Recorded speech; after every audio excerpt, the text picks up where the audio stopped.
વૈરાગ્યમાં પણ હમણાં પર્વત પ્રભુ ચણતો રહ્યો, પર્વત ચણાતા જોઈને શાતા અનુભવતો રહ્યો. મિથ્યા તણીએ શાતાને હું ક્યારે ઓળંગું પ્રભુ, સાચી સમજથી મારું જીવન ક્યારે હું જીવું પ્રભુ.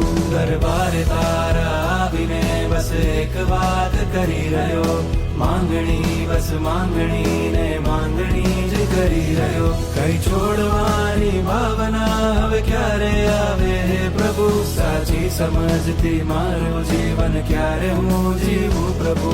દરબારે તારા આવીને બસ એક વાત કરી રહ્યો, માંગણી બસ માંગણી ને માંગણી જ કરી રહ્યો. કઈ છોડવાની ભાવના હવે ક્યારે આવે હે પ્રભુ, સાચી સમજથી મારું જીવન ક્યારે હું જીવું પ્રભુ.